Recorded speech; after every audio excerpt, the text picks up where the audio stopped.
So if I were in your situation, the very first thing I would do is put my income into this thing and pay it off. Okay. Okay, so you've got to pay off there. Now, what's going to happen is you're going to pick up your regular expenses, which are $1,115. Then you're going to pay.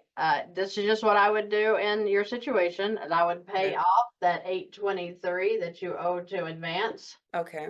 And your 360. Now, the payday, you just have 360. Is that the balance? Yes. Okay, so I would pay that off. So that means that after those three things, you've got 1,115, 823, and then 360. So this is 2298, and now you have to pay your other debt. So let's see. 593 for your car, 50, 50, 50 for credit cards, 59 Sparrow, and then 313. So that is oh, that's 1,115 too. Now, how weird is that? I know. So this is your debt payments. So now you're going to have 3413 will be the balance when this month is done. All you're going to do is come in and put your income in here again, pay this off again, start all over. Okay. Okay. So the next thing that I would probably do if I were in your situation is I would pay off Ally, the 340 or 341, and then Okay. Milestone, the 688. Okay. So see, you're going to be all of a sudden, just by playing this game right here, you gained 385 in cash flow for your line of credit. You gained 259 in cash flow for advance, and then the 360. So you have $1,004, and in your second month, you're going to add the 50 that you're going to pay off Ally with, and the 50 that you're going to pay off Milestone. And now you have 1,104 in additional cash flow. Okay. You're going to be paying off debt every single month from the time you start using the line of credit correctly. Okay. That sounds good. The third month, you would want to, or I would look at paying off Lend Nation. I'd go Okay. ahead and pay that off completely, gain another $313. Then the next month, go ahead and grab the Surge credit card. So now you're going to have about $1,400 in cash flow by your third month that you didn't have. And then you can start doing probably $1,000 chunks onto that car and pay that off in about 11 months. Oh, wow. Yeah, that's not going to take you long. Oh, great. Yeah, because that right there is a headache. So does that make sense? It makes sense. And I knew it did. After watching your videos, I was like, she's on to something.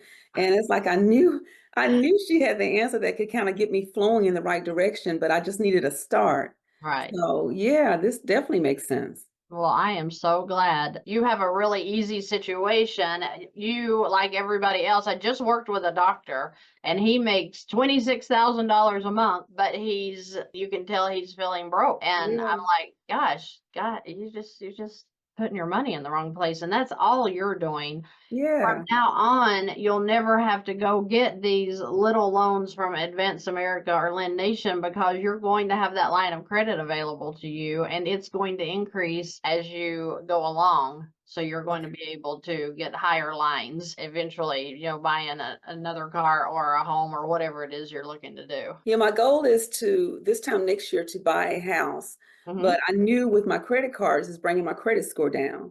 So right now I'm like at a 620, between 600 and 623 between all three of them. Okay. So I know my credit cards is what's bringing my score down right now. Well, the Advance American and Lend Nation will do that as well because the credit bureaus know that those are loan sharks. So and I'm using loan shark frivolously because I'm being sarcastic, but they literally are. That's what that is. I didn't think they reported there to them. I haven't seen them on my credit, but I guess they do. Oh, they maybe don't. They maybe haven't. I know some of them do. So you know what? If that doesn't prove how dirty they are, if they're not reporting to the credit bureaus that they won't report because they don't want to be tracked, basically. Because I haven't seen them on there, so I don't think they do. Okay, well, that's the only thing I could imagine that's bringing your credit score down. Although you're kind of like me. Oh my gosh, I just realized you have a $700 credit card and a $1,000 one, and that is exactly where I started when I really. I just recently, and that was just last week, I got the $2,000 Capital One and the $1,000 Sparrow. I just got those, and I said I'm not going to touch them until after I talk with you and see which direction I need to go in. Yeah, unless there's 0%, I wouldn't use them right now. Now, it's not a bad thing that you got them because the more credit lines you have, your credit utilization goes down. So if you're like myself, I took on I've been doing 0% myself because I hate paying IRS taxes, and I'll get the 0%, mainly to carry my tax debt until I want to get around to paying that. Anything you get out of the IRS's hands, you're going to save money because they're penalizing you to death. That's But true. I use the 0%. But I was thinking to myself, because I was like, oh my gosh, I got 2 new 0% in August. And I thought I'm going to take a hit on my score. And then I kind of laughed under my breath because they were a total of 32,000 in additional lines that I'm not even using. So when that does report to the credit bureau, it's going to show that I have $32,000 more of available credit that I'm not using. So that's going to do nothing but make my credit score stronger. Right.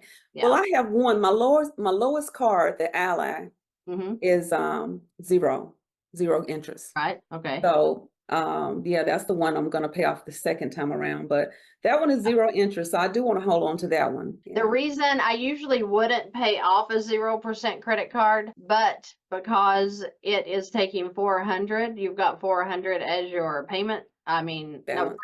341 as your Yeah. payoff. I thought, well, that's pretty low. You have an option not to pay that off. You could just do the $50 payments and go ahead and start working on your car. That's totally up to you. Okay. I don't know, it's such a small amount, but I mean, it's just Yeah. $50 a month too. So if you want to keep just making their minimum payment that they require until it comes up to the promotion end and you have to pay it off. Okay. I see what you're saying. That's all I do on mine is the 0%. I do nothing but minimum payments on them until it's getting ready to end. And actually I have one that I'm going to pay off at the end of this month because in October the promotion ends and I want to beat it. So I already have the 0% ready to transfer those amounts in there. So Okay. Now, one of my cards that I got rather last week, the Sparrow. I was reading the fine print. Of course, I didn't see that when I applied for it, but I think it charged me the one-time yearly fee of $59.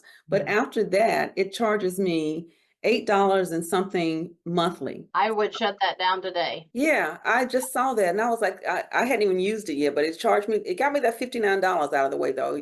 It charged me that right away. Yeah, anything, because as your credit score grows, you'll never want to get another credit card that has an annual fee. Right. I had Credit One when I first started, and they were charging me, I think, $59 a year as well. And I went ahead and you'll very seldom hear me say close out a credit card. Yeah.